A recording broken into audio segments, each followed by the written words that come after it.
പ്രധാനമായി ആദ്യമേ നമ്മൾ ഗസയിലെ വാർത്തകൾ ഇപ്പോൾ കെയ്റോയിൽ നടക്കുന്ന ചർച്ചകളെക്കുറിച്ചാണ് പങ്കുവയ്ക്കുന്നത്. വെടിനിർത്തൽ ചർച്ചകളുടെ ഭാഗമായി വിട്ടയക്കുന്ന ബന്ദികളുടെയും മോചിപ്പിക്കേണ്ട പലസ്തീൻ തടവുകാരുടെയും ഒക്കെ പട്ടിക ഹമാസ് കൈമാറി എന്നാണ് ലഭിക്കുന്ന വിവരങ്ങൾ. US പ്രതിനിധികൾക്ക് പുറമെ ഖത്തർ, തുർക്കി നേതാക്കളും ചർച്ചയ്ക്കായി കെയ്റോയിലെത്തിയെന്നറിയുന്നു. ഹമാസിന് പുറമെ ഇസ്ലാമിക് ജിഹാദ് സംഘവും കെയ്റോയിലെത്തിയിട്ടുണ്ട്. കരാർ യാഥാർത്ഥ്യമാക്കാൻ എല്ലാ ശ്രമങ്ങളും തുടരുന്നതായി മധ്യസ്ഥ രാജ്യങ്ങൾ അറിയിക്കുന്നു. ഗസയിൽ ഇന്ന് ഇസ്രായേൽ 8 പേരെ കൂടി കൊലപ്പെടുത്തി. കരാർ യാഥാർത്ഥ്യമായാൽ ഒപ്പുവെക്കാൻ ട്രംപ് ഈജിപ്തിൽ എത്തിയേക്കുമെന്ന് ഇസ്രായേൽ ചാനൽ റിപ്പോർട്ട് ചെയ്തു. MCA നാസർ ചേരുന്നുണ്ട്. നാസർ, പട്ടിക ഹമാസ് കൈമാറിയിരിക്കുന്നു. കെയ്റോയിലെ സമാധാന ചർച്ചയിൽ വിട്ടയക്കുന്ന ബന്ദികളുടെ പട്ടികയാണ് കൈമാറിയിരിക്കുന്നത്. ഇനി അറിയേണ്ടത് എപ്പോഴാണ് ഈ പദ്ധതിയുടെ ആദ്യഘട്ടം നടപ്പിലാക്കുക എന്നാണ്. അതിന്റെ സമയക്രമം ഏത് രീതിയിലായിരിക്കും എന്നുള്ളതാണ്. മാത്രവുമല്ല, ഹമാസ് ആവശ്യപ്പെടുന്ന കാര്യങ്ങൾ ഈ ചർച്ചയിൽ അംഗീകരിച്ചു പോകുന്നുണ്ട് എന്നാണോ അറിയാൻ സാധിക്കുന്നത്?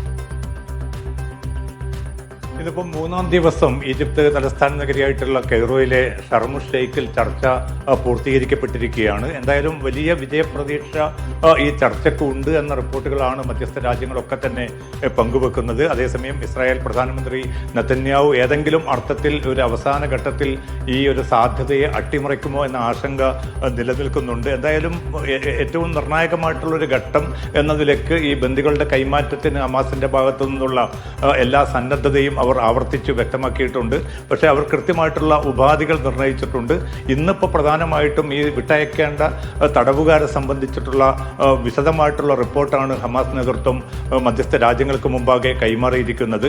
അതിൽ ഏറ്റവും പ്രധാനപ്പെട്ട പല തടവുകാരും മർവാൻ ബർഗൂത്തി ഉൾപ്പെടെ വർഷങ്ങളായിട്ട് ഇസ്രായേലിൻ്റെ തടവറയിൽ കഴിയുന്ന ഫലസ്തീൻ പോരാളികളെ ഈ വിട്ടയക്കണം.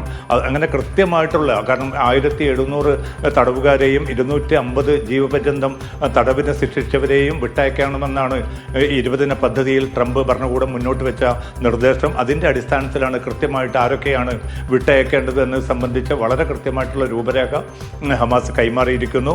അതോടൊപ്പം തന്നെ ഈ കൊല്ലപ്പെട്ട മൃതദേഹങ്ങളുണ്ട് ഹമാസ് പോരാളികളുടെ, യഹിയ സിൻവാർ, മുഹമ്മദ് സിൻവാർ എന്നിവരുൾപ്പെടെയുള്ളവരുടെ മൃതദേഹങ്ങൾ കൈമാറണം എന്ന കാര്യവും രേഖാമൂലം തന്നെ ഇപ്പോൾ ഇസ്രായേൽ നേതൃത്വത്തിന് മധ്യസ്ഥ രാജ്യങ്ങൾ മുഖേന ഹമാസ് അറിയിച്ചിരിക്കുന്നു. ഇനിയുള്ള പ്രധാനപ്പെട്ട ഒരു കടമ്പകൾ ഒരുപക്ഷെ നാളെയും മറ്റന്നാളുമായിട്ടുള്ള ചർച്ചകളിലൂടെ പൂർത്തീകരിക്കപ്പെടും എന്നൊരു പ്രതീക്ഷയാണ് ഇപ്പോൾ കെയ്റോയിൽ നിന്ന് അവസാനമായിട്ട് ലഭ്യമായിക്കൊണ്ടിരിക്കുന്നത്. എന്തായാലും 3 ദിവസത്തെ ചർച്ചകളെ സംബന്ധിച്ച് മധ്യസ്ഥ രാജ്യങ്ങളായിട്ടുള്ള ഈജിപ്ത്, ഖത്തർ, തുർക്കി, അമേരിക്ക ഉൾപ്പെടെയുള്ള രാജ്യങ്ങൾ വലിയ പ്രതീക്ഷ തന്നെയാണ് പങ്കുവെക്കുന്നത്. ഒരു യുദ്ധമില്ലാത്ത ഒരു സാഹചര്യത്തിലേക്ക് ഗസയെ കൊണ്ടുപോകാൻ തങ്ങൾക്ക് സാധിക്കുമെന്ന ഒരു പ്രതീക്ഷയിലാണ്. അതുകൊണ്ടാണ് ഒരുപക്ഷെ ഈ കരാർ ഒപ്പുവെക്കുന്ന ഘട്ടത്തിൽ അമേരിക്കൻ പ്രസിഡന്റ് ട്രംപ് തന്നെ നേരിട്ട് കെയ്റോയിലെത്താനുള്ള സാധ്യതയുണ്ട് എന്ന് അമേരിക്കൻ മാധ്യമങ്ങളും അതോടൊപ്പം തന്നെ ഇസ്രായേൽ മാധ്യമങ്ങളും റിപ്പോർട്ട് ചെയ്യുന്നുണ്ട്. ഉദ്യോഗസ്ഥരെ ഉദ്ധരിച്ചുകൊണ്ടാണ് ഈ റിപ്പോർട്ട്. ഒരുപക്ഷെ ബന്ദികളെ സ്വീകരിക്കാൻ ഇസ്രായേലിൽ തന്നെ ട്രംപ് എത്തിയേക്കുമെന്ന റിപ്പോർട്ടുകളും പുറത്തു വരുന്നുണ്ട്. പക്ഷേ ഇതൊക്കെ ഞാൻ നേരത്തെ സൂചിപ്പിച്ചതുപോലെ ഇസ്രായേൽ പ്രധാനമന്ത്രി നെതന്യാഹു ഏതെങ്കിലും അർത്ഥത്തിൽ ഈ കരാർ സാധ്യതയെ അട്ടിമറിച്ചിട്ടില്ല എങ്കിൽ ഇത് യാഥാർത്ഥ്യത്തിലേക്ക് പോകും. അതിന്റെ കൃത്യമായിട്ടുള്ള സൂചനകളുണ്ട്. അതിന്റെ ഒരു ഭാഗം എന്ന നിലയ്ക്കാണ് ഇന്നലെ രാത്രി തന്നെ കഴിഞ്ഞ 2 ദിവസങ്ങളിൽ കാര്യമായിട്ടുള്ള ഫലങ്ങൾ ഉണ്ടായിട്ടുണ്ടോ എന്ന് ചോദിച്ചിട്ടുണ്ടെങ്കിൽ വലിയ പ്രതീക്ഷ നൽകുന്നു എന്നതിനപ്പുറത്തേക്ക് വലിയ വിവരങ്ങളൊന്നും നമുക്ക് ലഭിച്ചിരുന്നില്ല. പക്ഷേ ഇന്നിപ്പോൾ സമാധാന ചർച്ചയ്ക്ക് കൂടുതലായി ആരൊക്കെയാണ് പങ്കെടുക്കുന്നത്, അതിലുള്ള പ്രതീക്ഷ എന്താണ്? ഈ ഒപ്പുവെക്കൽ അത് ഇസ്രായേലിനെ സംബന്ധിച്ച് നേരത്തെ നമുക്കറിയാം നെതന്യാഹു ഏതൊക്കെ തരത്തിലാണ് ഇതിനു മുമ്പുള്ള ചർച്ചകളെല്ലാം വളരെ മോശമായിട്ട് അവസാനിപ്പിച്ചിട്ടുള്ളത് എന്നതൊക്കെ നമുക്കറിയാം. അത് മുന്നിൽ കാണുന്നുണ്ടോ? അതുകൊണ്ട് കൂടുതൽ ആളുകൾ ഇല്ലെങ്കിൽ കൂടുതൽ രാജ്യങ്ങൾ മധ്യസ്ഥ ശ്രമങ്ങളിലേക്ക് കാര്യങ്ങൾ കടക്കുന്ന ഒരു രീതിയാണോ ഇപ്പോൾ മനസ്സിലാക്കുന്നത്? മുമ്പുള്ളതിൽ നിന്ന് തികച്ചും വ്യത്യസ്തമായിട്ട് ട്രംപിന്റെ പൂർണ്ണ നേരിട്ടുള്ള നിയന്ത്രണത്തിലാണ് ഈ ചർച്ചകൾ മുന്നോട്ട് പോകുന്നത്. അതുകൊണ്ട് ഇസ്രായേൽ പ്രധാനമന്ത്രിയെ തന്നെ അത് താൻ കൈകാര്യം ചെയ്തു കൊള്ളാം. താൻ്റെ പ്രതിനിധികളായിട്ട് ഇപ്പോൾ കെയ്റോയിൽ ഈ ചർച്ചയിൽ പങ്കെടുക്കുന്നത് പശ്ചിമേഷ്യൻ ദൂതനായിട്ടുള്ള സ്റ്റീവ് വിറ്റ്കോഫ് ആണ് ഒന്ന്. രണ്ടാമതായിട്ട് ട്രംപിന്റെ മരുമകനും ഉപദേശകനുമായിട്ടുള്ള ജറദ് കുഷ്നർ.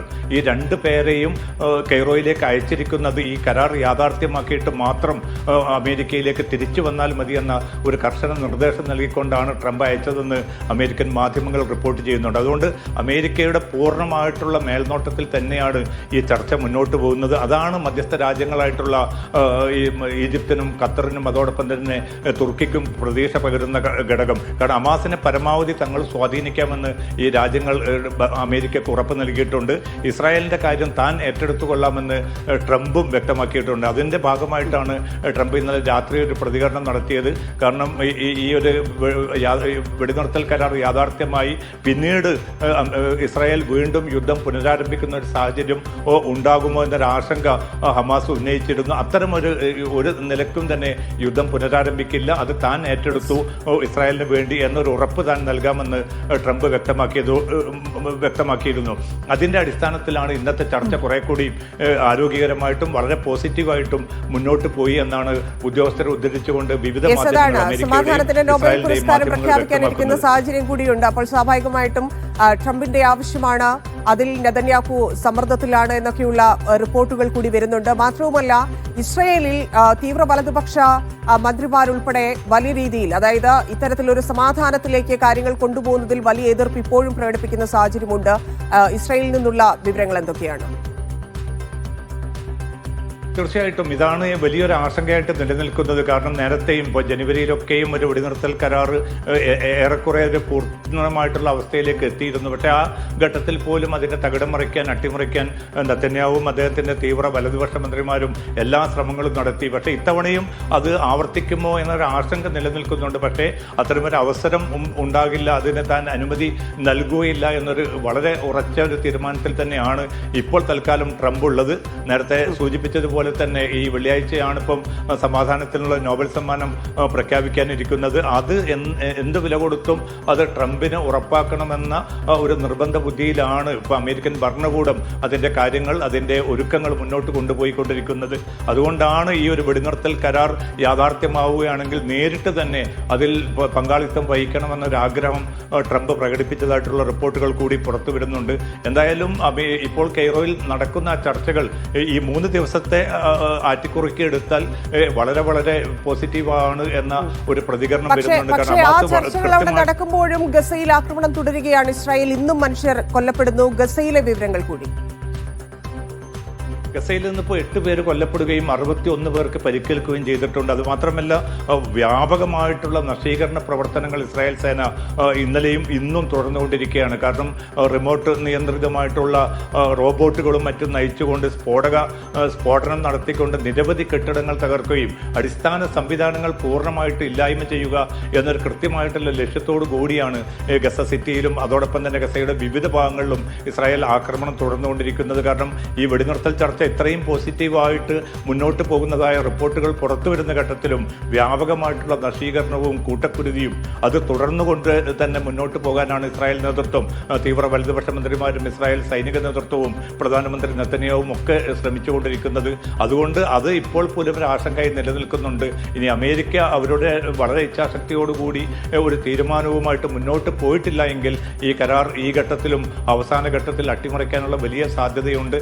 എന്തായാലും വലിയ പ്രതിസന്ധിയിലൂടെ തന്നെയാണ് ഗസയിലെ ജനങ്ങൾ. ഇപ്പോൾ വന്നുകൊണ്ടിരിക്കുന്ന റിപ്പോർട്ടുകൾ അനുസരിച്ച് നാളെ ഹമാസ് ഇസ്രായേൽ കരാർ ഒപ്പുവെച്ചേക്കും എന്നൊരു വാർത്ത വരുന്നുണ്ട്. അഫ്തബ് റഹ്മാൻ അതുമായി ബന്ധപ്പെട്ടുള്ള റിപ്പോർട്ടുകൾ ഇടുന്നുണ്ട്. ചർച്ചയിൽ പങ്കെടുത്ത 2 പേർ ഇസ്രായേൽ മാധ്യമങ്ങളോട് ഇക്കാര്യം അറിയിച്ചു എന്നുള്ളതാണ്. കരാർ ധാരണയിലെത്തിയാൽ വോട്ടിനിടാൻ ഇസ്രായേൽ മന്ത്രിസഭയിൽ ധാരണയായിട്ടുണ്ട്. ഇന്ന് രാത്രി ധാരണയിൽ എത്തിയേക്കാമെന്ന് തുർക്കിയും പറയുന്നു. അപ്പോൾ ഇന്ന് രാത്രിയോടെ തന്നെ ഒരു അന്തിമ ധാരണയിലെത്താൻ സാധ്യതയുണ്ട്. ആ സമ്മർദ്ദം ഇസ്രായേലിനുണ്ട് എന്നാണ് മനസ്സിലാക്കുന്നത്. MC തുടരാമോ? അഫ്തബ് റഹ്മാൻ ചേരുന്നുണ്ട്. അഫ്തബ്, എന്താണ് ഇതിന്റെ കൂടുതൽ വിവരങ്ങൾ?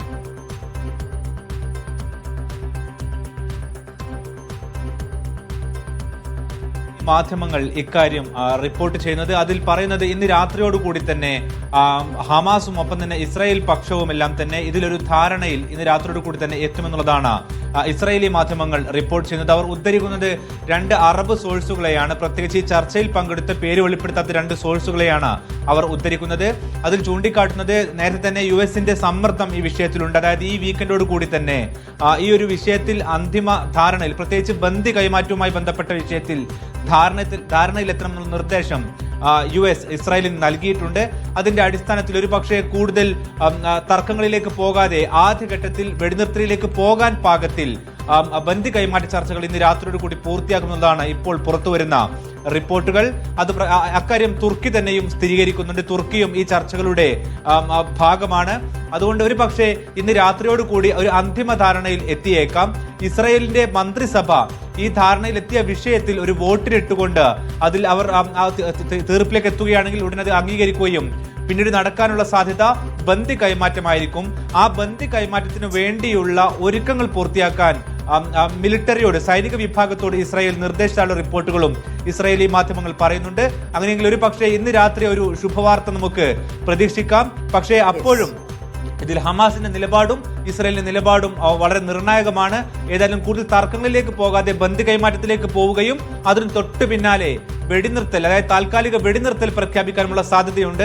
ഹമാസ് ഇതിൽ അറിയിച്ചിരിക്കുന്ന കാര്യം വെടിനിർത്തലിലേക്ക് പോകാതെ നിലവിൽ കൊല്ലപ്പെട്ട ബന്ദികളുടെ മൃതദേഹം പുറത്തെത്തിക്കുക സാധ്യമല്ല എന്നുള്ളത് മധ്യസ്ഥരെ ഹമാസ് അറിയിച്ചിട്ടുണ്ട്. കാരണം ജീവനോടെയുള്ളവരെ ആദ്യഘട്ടത്തിൽ ഇപ്പോൾ വിശ്വസിക്കുന്നത് ഏതാണ്ട് 20ഓളം പേർ ബന്ദികളിൽ ജീവനോടെ ഇരിക്കുന്നു എന്നുള്ളതാണ്. അവരെ ആദ്യഘട്ടത്തിൽ കൈമാറും. തൊട്ടു പിന്നാലെ വെടിനിർത്തൽ പ്രഖ്യാപിക്കും. ഈ വെടിനിർത്തലിന് ശേഷം അവിടെയുള്ള ഒരു കോർഡിനേഷന്റെ അടിസ്ഥാനത്തിൽ ഈ മൃതദേഹങ്ങൾ പലയിടത്തുനിന്നായിട്ട് ശേഖരിക്കുകയും പിന്നീട് കൈമാറാനുമുള്ള ഒരു അന്തരീക്ഷം സൃഷ്ടിക്കുന്നുള്ളതാണ് ഇനി നടക്കാനുള്ള ആദ്യഘട്ട പരിപാടി. വീണ്ടും ചേരുന്നുണ്ട്. MC എങ്ങനെയായിരിക്കും ഇപ്പൊ അബ്താബ് സൂചിപ്പിച്ചതുപോലെ ഹമാസിന്റെയും ഇസ്രായേലിന്റെയും നിലപാടാണ് ഇതിൽ വളരെ നിർണായകം. ഒപ്പുവെച്ച് കഴിഞ്ഞാലുള്ള നടപടികൾ ഏത് തരത്തിലായിരിക്കും, എങ്ങനെയായിരിക്കും? ആദ്യഘട്ടം എന്നുള്ള രീതിയിൽ ബന്ദി കൈമാറ്റമായിരിക്കുമോ, അതെങ്ങനെയെങ്കിൽ ഏത് സമയത്ത് ഇവിടെ വെച്ച് എന്നൊക്കെയുള്ള കാര്യത്തിൽ ഇപ്പോൾ ഒരു വ്യക്തത ഇല്ലെങ്കിൽ നമ്മൾ എങ്ങനെയാണ് അതിനെ കാണേണ്ടത്? ഏത് തരത്തിലായിരിക്കും കാര്യങ്ങൾ നടക്കുക? ഇതിൽ ഏറ്റവും പ്രധാനപ്പെട്ടത് 20 പദ്ധതി പ്രകാരം പിന്നെ ഈ വെടിനിർത്തൽ കരാർ യാഥാർത്ഥ്യമാവുകയാണെങ്കിൽ 3 ദിവസത്തിനുള്ളിൽ ഈ ബന്ദികളെ, ജീവനോടെയുള്ള 20 ബന്ദികളെയും 28 ബന്ദികളുടെ മൃതദേഹങ്ങളും കൈമാറണമെന്നാണ് ധാരണ. അതുമായി ബന്ധപ്പെട്ട് തങ്ങൾക്ക് അനുകൂലമായിട്ടുള്ള ഒരു സാഹചര്യം രൂപപ്പെടണം. അത്തരമൊരു സാഹചര്യം രൂപപ്പെടുത്താൻ ഇസ്രായേൽ തയ്യാറാകണമെന്ന് 20 പദ്ധതിയിൽ തന്നെ വ്യക്തമാക്കുന്നുണ്ട്. അതിനുള്ള മുന്നൊരുക്കം എന്ന നിലയ്ക്ക് ഇന്നിപ്പോൾ ഇസ്രായേൽ പ്രതിരോധ മന്ത്രി ഗസയിൽ സന്ദർശനം നടത്തുകയും സൈനികരെ അഭിസംബോധന ചെയ്യുകയും ചെയ്തിരുന്നു. ഏറ്റവും നിർണായകമായിട്ടുള്ള ചില നീക്കങ്ങൾ നടക്കാൻ പോകുന്നു. അതുകൊണ്ട് പിന്നെ ജാഗ്രതയോടുകൂടി പിന്നെ അടുത്ത നടപടിക്കായിട്ട്, അടുത്ത നിർദ്ദേശത്തിനായിട്ട് കാത്തിരിക്കണമെന്നാണ് പ്രതിരോധ മന്ത്രി സൈന്യത്തിന് നിർദ്ദേശം നൽകിയിരിക്കുന്നത്. നേരത്തെ സൂചിപ്പിച്ചതുപോലെ ഇസ്രായേൽ പാർലമെന്റ് കൂടി ഇതിന് അനുമതി നൽകേണ്ടതുണ്ട്. പക്ഷെ എന്തായാലും അത് പിന്നിട്ടൊരു 3 ദിവസത്തിനുള്ളിൽ തന്നെ ഈ ബന്ദി കൈമാറ്റവും അതോടൊപ്പം തന്നെ തടവുകാരുടെ കൈമാറ്റവും ഉറപ്പാക്കണമെന്ന ഒരു വ്യവസ്ഥയാണുള്ളത്. മധ്യസ്ഥ രാജ്യങ്ങൾ വളരെ പ്രതീക്ഷയിലാണ്. നേരത്തെ സൂചിപ്പിച്ചതുപോലെ ജരദ് കുഷ്ണറും അതോടൊപ്പം തന്നെ സ്റ്റീവ് വിറ്റ്കോഫും കെയ്റോയിൽ തന്നെ തങ്ങി ഈ ഒരു ഉടമ്പടി യാഥാർത്ഥ്യമാക്കാനുള്ള നീക്കത്തിലാണ്. ഇനി ഒരുപക്ഷെ ട്രംപ് നാളെയൊക്കെ കരാർ ഒപ്പുവെക്കുകയാണെങ്കിൽ വെള്ളിയാഴ്ച തന്നെയാണ് നോബൽ സമ്മാനം പ്രഖ്യാപിക്കാൻ പോകുന്നത്. ഇതെല്ലാം ചേർത്ത് നമ്മൾ വായിക്കേണ്ടതുണ്ട്. അപ്പോൾ എത്രയും പെട്ടെന്ന് ഒരു കരാറിലെത്തുന്നു, അതോടുകൂടി സമാധാനത്തിൻ്റെ ഒരു പരിവേഷം ട്രംപിന് ലഭിക്കുന്നു. അത്തരമൊരു സാഹചര്യത്തിൽ പശ്ചിമേഷ്യയിൽ മാത്രമല്ല ലോകത്ത് തന്നെ കുറെ കൂടി ശക്തമായിട്ടുള്ളൊരു സ്വാധീനം പടർത്താൻ ഇപ്പോൾ ഒറ്റപ്പെട്ടു നിൽക്കുന്ന ഇസ്രായേലിന് കൂടി പിന്നെ ഗുണകരമായിട്ടുള്ള ചില നീക്കങ്ങൾ നടത്താൻ തനിക്ക് സാധിക്കുമെന്ന ഒരു പ്രതീക്ഷ കൂടിയാണ് ട്രംപ് പങ്കുവെക്കുന്നത്. എന്തായാലും കെയ്റോയിൽ ഈ സമാപിച്ച 3 ദിവസത്തെ ചർച്ചയും വളരെ ശുഭകരമായി തന്നെ നീങ്ങുന്നു എന്നാണ് ഇപ്പോൾ ഏറ്റവും അവസാനവും നമുക്ക് ലഭ്യമാകുന്ന റിപ്പോർട്ടുകൾ. ശരി MC. ഇനി നമുക്ക് ഗൾഫിലെ മറ്റു പ്രധാന വാർത്തകൾ കൂടി നോക്കേണ്ടതുണ്ട്. നമുക്കറിയാം സൗദി അറേബ്യയുടെ പുതിയ എയർലൈനായ റിയാദ് എയർ ഈ മാസം 26 മുതൽ സർവീസ് തുടങ്ങുകയാണ്. ദുബായിലെ പ്രീസോൺ കമ്പനികൾക്ക് ഇനി മുതൽ മെയിൻലാൻഡിൽ കൂടി പ്രവർത്തിക്കാൻ ലൈസൻസ് ലഭിക്കും. ഒപ്പം ഖത്തറിൽ വെള്ളിയാഴ്ച പ്രവൃത്തി ദിവസം ആക്കും എന്നൊക്കെയുള്ള പ്രചാരണം അത് അടിസ്ഥാനരഹിതമാണ് എന്ന് അധികൃതർ അറിയിക്കുന്നുണ്ട്. ഇതിന്റെയൊക്കെ വിശദാംശങ്ങളിലേക്ക് നമുക്ക് കടക്കേണ്ടതുണ്ട്. സൗദിയിൽ നിന്ന് അഫ്താബ് റഹ്മാനുണ്ട്, ദുബായിൽ നിന്ന് ഷിരോ ഷംസുദ്ദീൻ ഉണ്ട്, ഖത്തറിൽ നിന്ന് മുഹമ്മദ് അബ്ബാസും ചേരുന്നുണ്ട്. ആദ്യം അഫ്താബ് റഹ്മാനിലേക്കാണ്. അഫ്താബ്, സൗദി അറേബ്യയുടെ പുതിയ എയർലൈൻ റിയാദ് എയർ ഈ മാസം 26-നാണ് സർവീസ് തുടങ്ങുന്നത്. അത് പറക്കുന്നത് ആദ്യം ലണ്ടനിലേക്കാണ് എന്നറിയുന്നു. ഇന്ത്യയിലേക്ക് സർവീസ് ഉണ്ട്. ഈ വർഷം തന്നെ ആ സർവീസ് ഉണ്ടാകുമെന്നൊക്കെ റിയാദ് എയർ പറയുന്നുണ്ട്. നമ്മളോട് തന്നെ അത് സ്ഥിരീകരിക്കുകയും ചെയ്തിരുന്നു. എന്തൊക്കെയാണ് റിയാദ് എയറിന്റെ പ്രത്യേകതകൾ? ഏതൊക്കെ രാജ്യങ്ങളിലേക്കായിരിക്കും ഉണ്ടാവുക? അതെങ്ങനെയാണ് പ്രവാസികളെ സംബന്ധിച്ച് സന്തോഷം ഉണ്ടാക്കുക?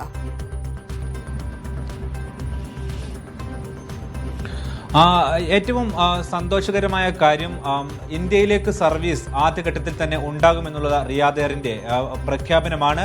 അത് ഔദ്യോഗികമായി പ്രഖ്യാപിച്ചതിൽ പോലും മീഡിയ വണ്ണിനോട് അവരുടെ മീഡിയ ഓഫീസ് എന്ന ഇക്കാര്യം സ്ഥിരീകരിച്ചിട്ടുണ്ട്. ഇപ്പോൾ പ്രഖ്യാപിച്ചിരിക്കുന്ന ആദ്യഘട്ട സർവീസ് ലണ്ടനിലേക്കാണ്. അത് ഒക്ടോബർ 26-ന് തുടങ്ങും. എന്ന് വെച്ചാൽ റിയാദ് എയറിന്റെ ആദ്യത്തെ യാത്രയായിരിക്കും ഇത്. കഴിഞ്ഞ ഒരു വർഷത്തോളമായി ഈ വിമാനങ്ങൾ സർവീസ് അവരുടെ ഒരു ട്രെയിനിങ്ങിന്റെ ഭാഗമായുള്ള സർവീസ് നടത്തിക്കൊണ്ടിരിക്കുകയായിരുന്നു. ഇനിയിപ്പോൾ അത് യാഥാർത്ഥ്യമാകാൻ പോകുന്നു.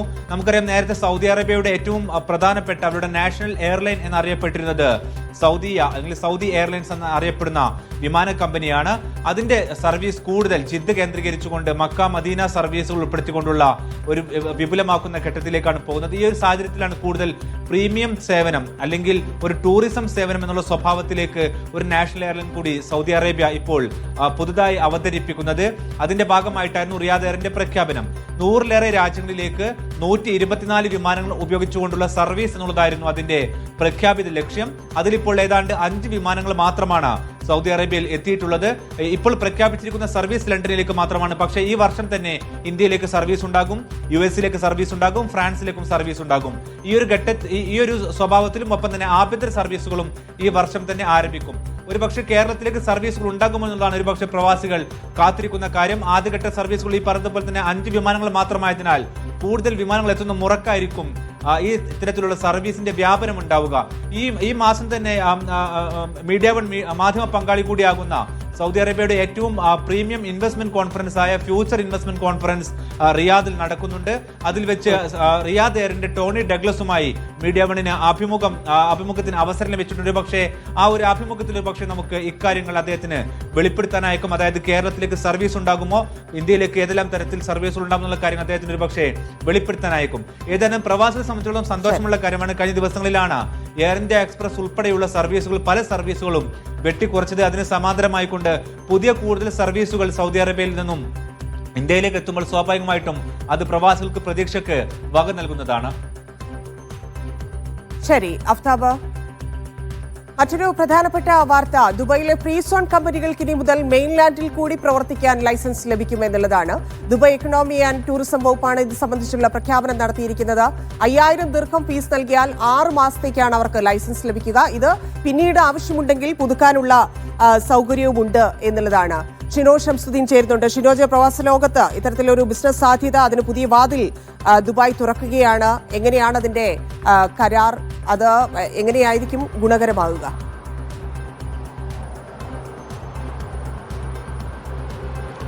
ധന്യ, സാധാരണ ഫ്രീ സോൺ കമ്പനികൾക്ക് ഒരു പ്രത്യേക മേഖലയിൽ മാത്രമാണ് പ്രവർത്തിക്കാൻ സ്വാതന്ത്ര്യമുണ്ടാവുക. പുതിയ തീരുമാനമനുസരിച്ച് ഈ ഫ്രീ സോണ് പുറത്തു കൂടി ഈ കമ്പനികൾക്ക് പ്രവർത്തിക്കാൻ അവസരം ലഭിക്കുകയാണ്. 10,000 കമ്പനികൾക്കാണ് ആദ്യ വർഷം ഇത്തരം ഒരു അവസരം നൽകുന്നത്. ഇൻവെസ്റ്റ് ഇൻ ദുബായ് എന്ന് പറയുന്ന ഒരു പ്ലാറ്റ്ഫോം ഉണ്ട്. ആ പ്ലാറ്റ്ഫോം വഴി ഈ ഫ്രീ സോൺ കമ്പനികൾക്ക് മെയിൻലാൻഡിൽ ലൈസൻസിന് വേണ്ടിയിട്ട് അപേക്ഷിക്കാം. 6 മാസത്തേക്കാണ് ഇത് ലൈസൻസ് നൽകുക. പിന്നീട് 6 മാസത്തേക്ക് കൂടി 5000 ദിർഹം അടച്ചിട്ട് ഈ ലൈസൻസ് പുതുക്കാൻ കഴിയും. ഇത്തരത്തിൽ മെയിൻലാൻഡിലേക്ക് പ്രവർത്തനം വ്യാപിപ്പിക്കുമ്പോൾ ഉണ്ടാകുന്നൊരു മാറ്റം, ഈ ഫ്രീ സോൺ കമ്പനികൾ കൂടി കോർപ്പറേറ്റ് നികുതി നൽകേണ്ടി വരുമെന്നുള്ളതാണ്. 9% UAE-യിലെ കോർപ്പറേറ്റ് നികുതി. ആ നികുതി ഈ പ്രവർത്തന കാലയളവിൽ ഈ കമ്പനിയിൽ നിന്ന് ഈടാക്കുമെന്നുള്ളതാണ് ഒരു മാറ്റം. അതേപോലെ തന്നെ നിലവിലുള്ള ജീവനക്കാരെ ഉപയോഗിച്ച് വേണം മെയിൻലാൻഡിൽ ഈ ഫ്രീ സോൺ കമ്പനികൾ പ്രവർത്തിക്കുക.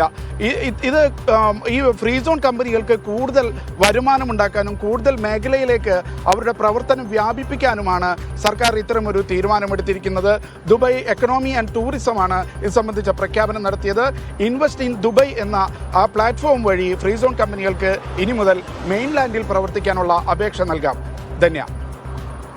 ശരി ഷിനോജ്, മറ്റൊന്ന് പ്രചരിച്ചുകൊണ്ടിരുന്ന ഒരു വ്യാജ വാർത്തയാണ്, ഇല്ലെങ്കിൽ അതിന്റെ ഒരു ഫാക്ട് ചെക്ക് എന്ന് വേണമെങ്കിൽ പറയാം. കാരണം ഖത്തറിൽ വെള്ളിയാഴ്ച പ്രവൃത്തി ദിവസമായിരിക്കും എന്നൊക്കെയുള്ള പ്രചാരണം ഉണ്ടായിരുന്നു. അത് അടിസ്ഥാനരഹിതമാണെന്ന് അധികൃതർ തന്നെ അറിയിച്ചിട്ടുണ്ട്. നിലവിലുള്ള പ്രവൃത്തി ദിന ഘടനയിൽ മാറ്റങ്ങൾ ആലോചിച്ചിട്ടില്ലെന്നും അധികൃതർ വ്യക്തമാക്കുന്നുണ്ട്. സമൂഹ മാധ്യമങ്ങളിൽ ഇതുമായി ബന്ധപ്പെട്ട് വലിയ ചർച്ചകളൊക്കെ കഴിഞ്ഞ ദിവസങ്ങളിലൊക്കെ നടന്നിരുന്നു. അബ്ബാസ് മുഹമ്മദ് ചേരുന്നുണ്ട്. അബ്ബാസ്, അതിലൊരു ക്ലാരിറ്റി വരുത്തിയിരിക്കുന്നു എന്ന് വേണം മനസ്സിലാക്കുക. കാരണം ഒരുപാട് പേർ തെറ്റിദ്ധരിപ്പിക്കപ്പെട്ട ഒരു വാർത്ത കൂടിയാണ് വെള്ളിയാഴ്ച അവധി ഇല്ലാതാകുന്നു എന്നൊക്കെയുള്ള കാര്യങ്ങളിൽ. അതെങ്ങനെയാണ് വകുപ്പ് ക്ലിയർ ചെയ്യുന്നത്?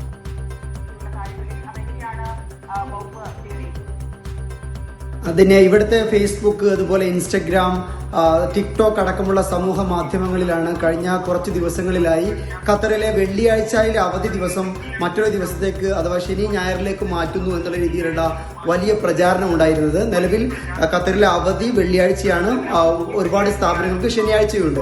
ഇങ്ങനൊരു വീക്കെൻഡ് അവധിയാണുള്ളത്. ഇത് ശനി ഞായർ ദിവസത്തേക്ക് പോകും, മാറ്റുന്നു എന്നുള്ളതായിരുന്നു വാർത്തയുണ്ടായിരുന്നത്. എന്നാൽ ഇക്കാര്യത്തിൽ കൃത്യമായ നിലപാട് ഇവിടുത്തെ സിവിൽ സർവീസ് ബ്യൂറോ വ്യക്തമാക്കിയിരിക്കുകയാണ്. കഴിഞ്ഞ ദിവസം ഖത്തർ ടെലിവിഷൻ നടത്തിയ അഭിമുഖത്തിൽ civil service bureau president doctor Abdul Aziz bin Nasser Al ഖലീഫയാണ് ഇക്കാര്യത്തിൽ വ്യക്തത വരുത്തിയത്. അത്തരത്തിലുള്ള ഒരു വീക്ക് ഓഫ് ഡേ, ഈ വെള്ളിയാഴ്ച എന്ന് പറഞ്ഞ അവധി ദിവസം മാറ്റാനുള്ള യാതൊരു തരത്തിലുള്ള നീക്കവുമില്ല. ആ പ്രചാരണം അടിസ്ഥാനരഹിതമാണ്.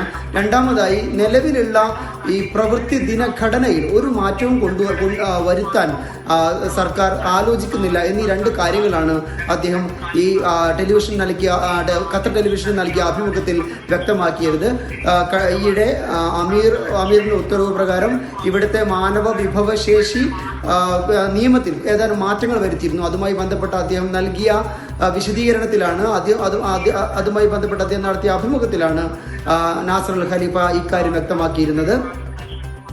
എന്ന് മാത്രമല്ല, വളരെ സുപ്രധാനമായ കാര്യം, ഏതാനും മാസങ്ങൾക്ക് മുമ്പാണ് വെള്ളിയാഴ്ചയിലെ അവധി ദിവസങ്ങളിൽ ചില മാറ്റങ്ങൾ, ചില ക്രമീകരണങ്ങൾ ഇവിടുത്തെ ഭരണകൂടം കൊണ്ടുവന്നത്. ജുമയുടെ ഒന്നാമത്തെ ബാങ്ക് കൊടുത്തു മുതൽ ഏകദേശം 1.5 മണിക്കൂർ നേരം ഇവിടെ സ്ഥാപനങ്ങൾ പ്രവർത്തിക്കാൻ പാടില്ല.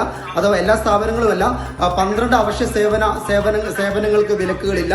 അവർക്ക് പ്രവർത്തിക്കാം. ഹോട്ടലുകൾ, അതുപോലെ ഗ്യാസ് സ്റ്റേഷനുകൾ, ആരോഗ്യ കേന്ദ്രങ്ങൾ, സ്വകാര്യ ക്ലിനിക്കുകൾ, ഇങ്ങനെ അവശ്യ സർവീസുകൾക്കെല്ലാം പ്രവർത്തിക്കാം. ഇതല്ലാത്ത സ്ഥാപനങ്ങൾ അടച്ചിടണമെന്ന ഉത്തരവ് ഏതാനും ആഴ്ചകൾക്ക് മുമ്പാണ് ഇവിടുത്തെ ഗവൺമെന്റ് പുറത്തിരിക്കുന്നത്. ഇതുമായി ബന്ധപ്പെട്ടൊക്കെയുള്ള ചർച്ചകൾക്കിടെയായിരുന്നു ഇങ്ങനെയൊരു അഭ്യൂഹം ഇവിടെ ഖത്തറിലെ സോഷ്യൽ മീഡിയകളിൽ പ്രചരിച്ചിരുന്നത്. അത് വാസ്തവ വിരുദ്ധമാണ്.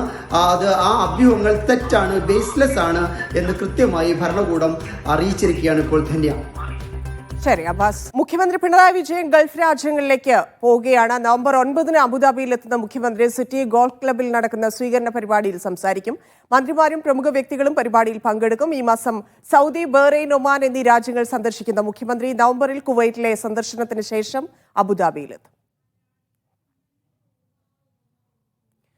ഗൾഫ് സന്ദർശനത്തിന്റെ ഭാഗമായി ഈ മാസം 16 ബഹ്റൈനിലെത്തുന്ന മുഖ്യമന്ത്രി പിണറായി വിജയന് സ്വീകരണമൊരുക്കാൻ 501 അംഗ സംഘാടക സമിതി രൂപീകരിച്ചു.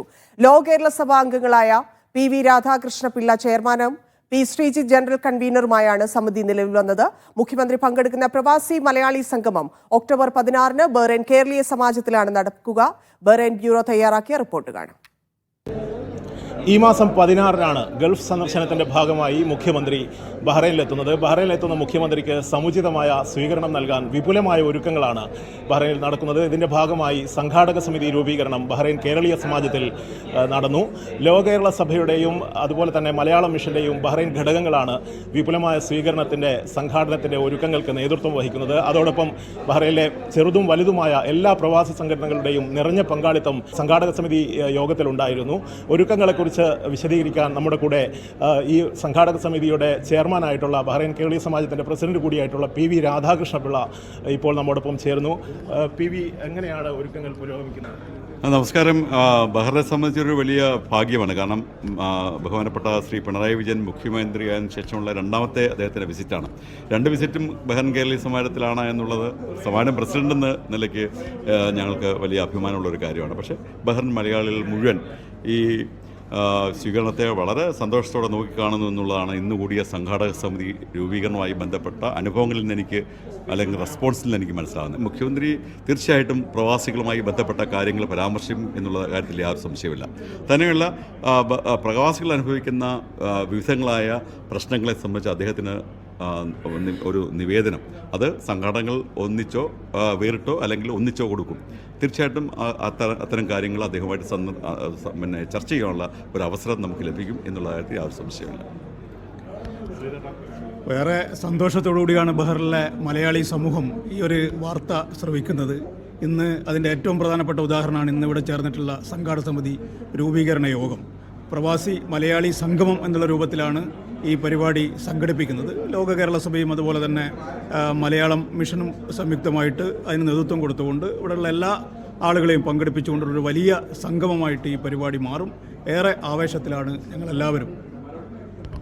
മലയാളത്തിൻ്റെ പരിച്ഛേദം, കാരണം മുഖ്യമന്ത്രിയുടെ രണ്ടാം വരവ് അതും ബഹ്റൈനിലാണ് എന്നുള്ളത് ഏറെ അതിൻ്റെ ഈ സംഘാടക സമിതിയുടെ വിജയം തന്നെ അത് കാണിക്കുന്നത്. കാരണം സകലമാന മലയാളി സംവിധാനങ്ങളും ഇന്നിവിടെ എത്തിച്ചേർന്നിട്ടുണ്ട്, അതിൻ്റെ നേതാക്കൾ എത്തിച്ചേർന്നിട്ട് തീർച്ചയായും ഒരു രാഷ്ട്രീയ വിവേചനമില്ലാതെ മുഖ്യമന്ത്രിയെ സ്വീകരിക്കുന്നതിൻ്റെ ഒന്നാം വിജയം നമ്മൾ കണ്ടു കഴിഞ്ഞു. തീർച്ചയായും അത് വലിയ വിജയപ്രദമാക്കുന്നതിന് വേണ്ടിയിട്ടുള്ള ഒരു വലിയ ശ്രമമാണ് ഇന്നത്തെ ഈ സംഘാടക സമിതി എല്ലാവരുമായി കൂടിയാലോചിച്ച് നടത്തുക എന്നുള്ളതാണ് അതുമായിട്ട് ബന്ധപ്പെട്ട് പറയുന്നത്. മുഖ്യമന്ത്രിയുടെ വരവിനെ സ്വീകരിക്കാൻ എല്ലാവരും ഒരുമിച്ച് കൈകോർത്ത് എല്ലാവരും കൂടി പരിശ്രമിക്കുന്നു എന്ന് വലിയ സന്തോഷത്തോടെ നമുക്ക് ചിന്തിക്കാം. അതുപോലെ ഒരുപാട് പേരെ നമുക്കിതിൽ പങ്കെടുപ്പിക്കാനായിട്ട് നമ്മുടെ ലിമിറ്റ് അനുസരിച്ച് എല്ലാവരെയും പങ്കെടുപ്പിച്ച് എല്ലാവരും ഉൾക്കൊണ്ടുകൊണ്ടുള്ള ഒരു വലിയ സമ്മേളനമായിരിക്കും ഇത്. President Sheikh Mohammed bin Zayed Al Nahyan സൗഹൃദ സന്ദർശനത്തിനായി കുവൈറ്റിലെത്തി. Kuwait Amir Sheikh Mishal Al Ahmad Al Jaber Al Sabah, കിരീടാവകാശി Sheikh Sabah Khalid Al Hamad Al Sabah എന്നിവർ ചേർന്ന് വിമാനത്താവളത്തിൽ അദ്ദേഹത്തെ സ്വീകരിച്ചു. ഇരു രാജ്യങ്ങളും തമ്മിലുള്ള സൗഹൃദ ബന്ധവും സഹകരണവും കൂടുതൽ ശക്തിപ്പെടുത്തുക എന്നതാണ് സന്ദർശനത്തിന്റെ ലക്ഷ്യം. സൗദിയിൽ എല്ലായിടത്തും വാടക നിരക്ക് വർധന നിരോധനം വന്നേക്കും. രാജ്യത്തിന്റെ എല്ലാ പ്രദേശങ്ങളിലും 5 വർഷത്തേക്ക് വാടക നിരക്ക് നിശ്ചയിക്കാനുള്ള തീരുമാനം സ്വീകരിക്കുന്നതിനെക്കുറിച്ച് റിയൽ എസ്റ്റേറ്റ് അതോറിറ്റി പഠനം നടത്തി. റിയാദിൽ 5 വർഷത്തേക്ക് വാടക വർധന നിരോധിച്ചിരുന്നു. ഇതിനെ തുടർന്നാണ് വിവിധയിടങ്ങളിലേക്ക് നിയമം വ്യാപിപ്പിക്കാൻ ഒരുങ്ങുന്നത്. നിയമം പ്രവാസികൾക്ക് ഏറെ ഗുണകരമാണ്. ഏകീകൃത ഇലക്ട്രോണിക് വാടക കരാറുമായി കുവൈറ്റും. കുവൈറ്റിലെ public authority four civil information വികസന പദ്ധതികളുടെ ഭാഗമായി അംഗീകാരം നൽകിയ 5 പദ്ധതികളിലാണ് ഏകീകൃത ഇലക്ട്രോണിക് വാടക കരാർ ഉൾപ്പെടുത്തിയത്.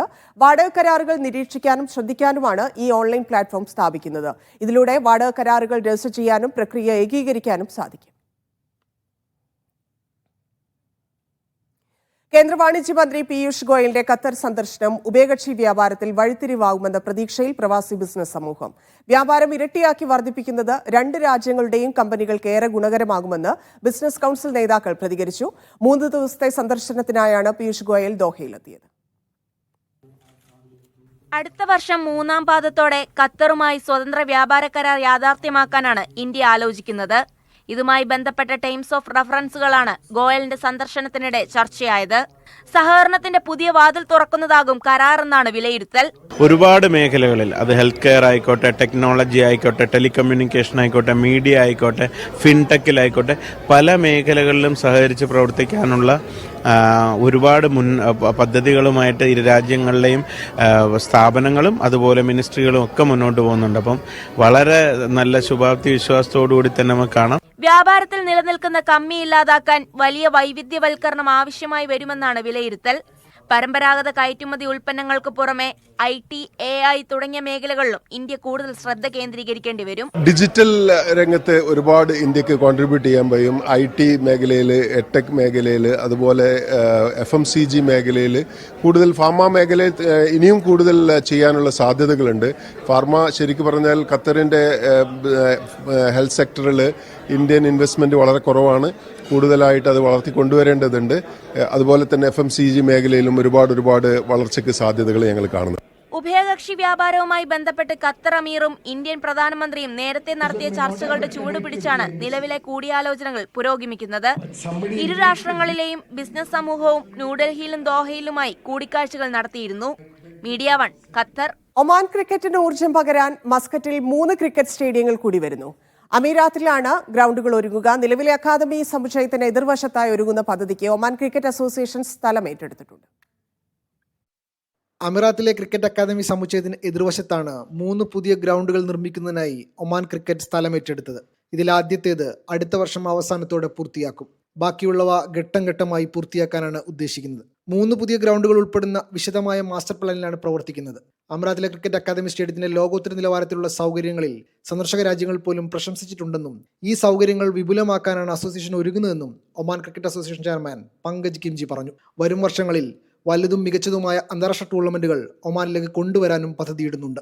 2021 ICC പുരുഷ T20 ലോകകപ്പ് മത്സരങ്ങൾ സംഘടിപ്പിച്ചത് മുതൽ അമറാത്ത് ഗ്രൗണ്ട് സൗകര്യങ്ങളിലും കുറ്റമറ്റ പിച്ചിലും അന്താരാഷ്ട്ര ടീമുകളിൽ നിന്നും ഉദ്യോഗസ്ഥരിൽ നിന്നും പ്രശംസ നേടിയിട്ടുണ്ടെന്നും കിംജി കൂട്ടിച്ചേർത്തു. അതേസമയം ICC പുരുഷ T20 ലോകകപ്പ് യോഗ്യതാ മത്സരങ്ങൾ അമറാത്തിൽ ആരംഭിച്ചിട്ടുണ്ട്. ആദ്യ മത്സരത്തിൽ ആതിഥേയരായ ഒമാൻ സമോവയെ 5 വിക്കറ്റിന് തോൽപ്പിക്കുകയും ചെയ്തു. Media 1 Muscat. അറബ് ലോകത്തെ ആദ്യ ആണവ നിലയമായ അബുദാബിയിലെ അൽബറക്കയിൽ സംയുക്ത സുരക്ഷാ വ്യാസം. ഇതിന്റെ ദൃശ്യങ്ങൾ അബുദാബി പോലീസ് പുറത്തുവിട്ടു. അടിയന്തര സാഹചര്യങ്ങളിൽ ആണവ നിലയത്തിന്റെയും ജനങ്ങളുടെയും സുരക്ഷ ഉറപ്പാക്കുന്നതിന് എങ്ങനെയാണ് എന്നത് വിശദീകരിക്കുന്നതാണ് ഈ അഭ്യാസ വീഡിയോ. UAE അൽബർക്ക ആണവ നിലയം എത്രമാത്രം സുരക്ഷിതമാണ്? ആണവ ചോർച്ചയോ മറ്റേത് അടിയന്തര സാഹചര്യമോ ഉണ്ടായാൽ നിലയത്തിന്റെയും ജനങ്ങളുടെയും സുരക്ഷ ഉറപ്പാക്കുന്നത് എങ്ങനെയെന്ന് വീഡിയോയിൽ കാണാം.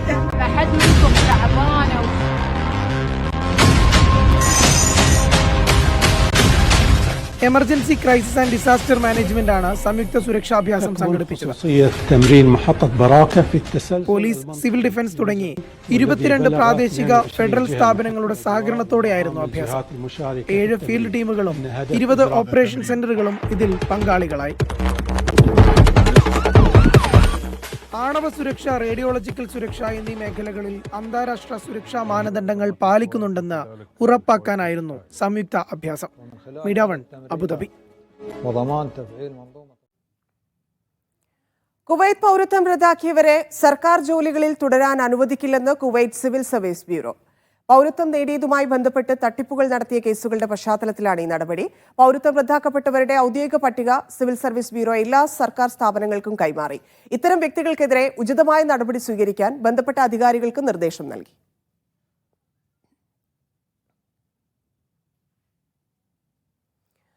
സൗദിയിൽ നിന്ന് 1 റിയാലിന് 10 കിലോ അധിക ലഗേജ് ആനുകൂല്യവുമായി എയർ ഇന്ത്യ എക്സ്പ്രസ്. ഇന്ത്യയിലേക്കുള്ള എല്ലാ സർവീസുകൾക്കും ആനുകൂല്യം ലഭിക്കും. ഈ മാസം അവസാനം വരെ ബുക്ക് ചെയ്യുന്ന ടിക്കറ്റുകൾക്കാണ് പ്രത്യേക സേവനം ലഭിക്കുക. 1 സൗദി റിയാലിന് 10 കിലോ അധിക ലഗേജ് സേവനമൊരുക്കി എയർ ഇന്ത്യ എക്സ്പ്രസ്. സൗദിയിൽ നിന്നുള്ള എല്ലാ സർവീസുകൾക്കും ആനുകൂല്യം ലഭിക്കും.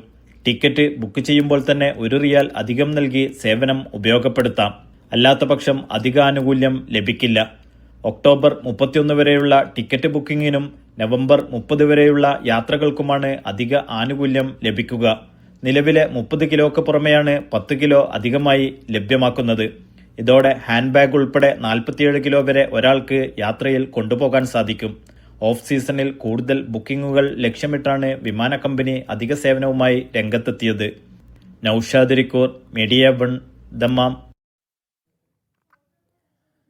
വ്യാജ ജോലി ഒഴിവ് തട്ടിപ്പിനെതിരെ മുന്നറിയിപ്പുമായി ഒമാൻ സെൻട്രൽ ബാങ്ക്. ബാങ്കിൽ ജോലി അവസരങ്ങൾ വാഗ്ദാനം ചെയ്യുന്ന വ്യാജ പരസ്യങ്ങളാണ് പ്രചരിക്കുന്നത്. ഇത്തരം പരസ്യങ്ങൾ തെറ്റിദ്ധരിപ്പിക്കുന്നതാണെന്നും ബാങ്കുമായി ബന്ധപ്പെട്ട നിയമാനുസൃത ചാനലിൽ നിന്നല്ലെന്നും CBO പ്രസ്താവനയിൽ പറഞ്ഞു. ജോലി ഒഴിവുകൾ പ്രസിദ്ധീകരിക്കുന്നതിനുള്ള ഏക ഔദ്യോഗിക പ്ലാറ്റ്ഫോം സെൻട്രൽ ബാങ്ക് ഓഫ് ഒമാന്റെ ലിങ്ക്ഡിനിലെ വെരിഫൈഡ് അക്കൗണ്ട് മാത്രമാണ്. നമ്മുടെ കുട്ടികൾക്ക് ഓട്ടിസം പ്രശ്നങ്ങളുണ്ടോ എന്ന് തിരിച്ചറിയാൻ സഹായിക്കുന്ന മൊബൈൽ ആപ്ലിക്കേഷൻ പുറത്തിറക്കിയിരിക്കുകയാണ് ദുബൈയിലെ മലയാളി ഡോക്ടർമാർ. 1ഉം 2ഉമല്ല 5 ആപ്പുകളാണ്.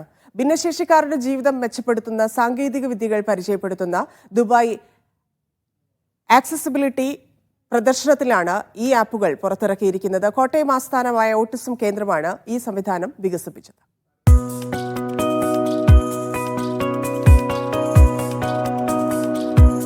കുട്ടികളിലെ ഓട്ടിസം തകരാറുകൾ പെട്ടെന്ന് തിരിച്ചറിയുന്നതിനായി 5 ആപ്പുകൾ പുറത്തിറക്കിയിരിക്കുകയാണ് മലയാളികൾ നേതൃത്വം നൽകുന്ന ജുവൽ റീഹാബിലിറ്റേഷൻ സെൻറ്റർ എന്ന സ്ഥാപനം. ആപ്പുകളെക്കുറിച്ച് നമുക്ക് വിശദീകരിക്കും. ഡോക്ടർ, എന്താണ് ഈ ആപ്പുകളുടെ പ്രത്യേകത?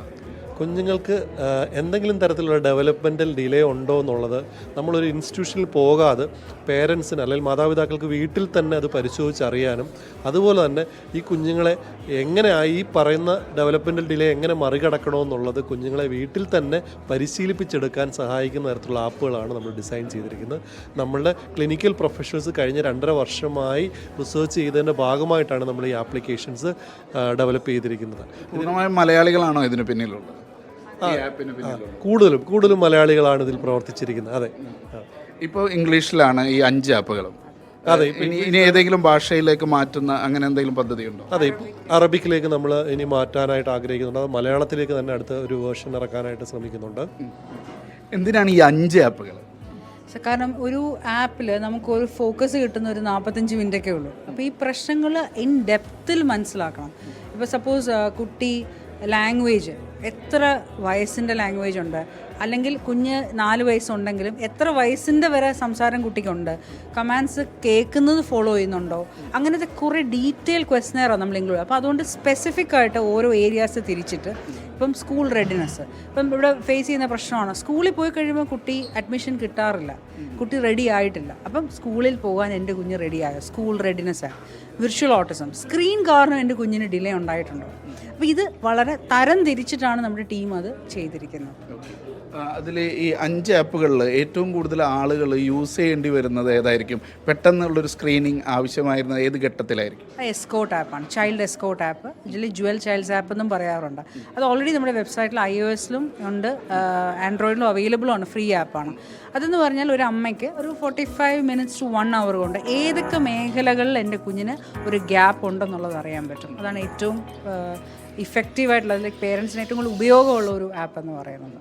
ഇപ്പോഴത്തെ മാതാപിതാക്കൾക്ക് ഇതിലെ വിദഗ്ധർ എന്നുള്ള നിലയ്ക്ക് കൊടുക്കാവുന്ന ഒരു സന്ദേശം എന്താണ്, പ്രത്യേകിച്ച് ഈ ആക്സസിബിലിറ്റി എക്സ്പോ ഒക്കെ നടക്കുന്ന സമയമായതുകൊണ്ട്? ഇപ്പോൾ ശരിക്കും നമ്മുടെ കുഞ്ഞുങ്ങൾ ഈ ലോകത്ത് വരുന്നത് നമ്മൾ കാരണമാണ്. ഒരു കുഞ്ഞ് ഒരു പേരൻറ്റിനോട് ചോദിച്ചിട്ട് പേരൻറ്റ് വിചാരിക്കുമ്പോഴാണ് വരുന്നത്.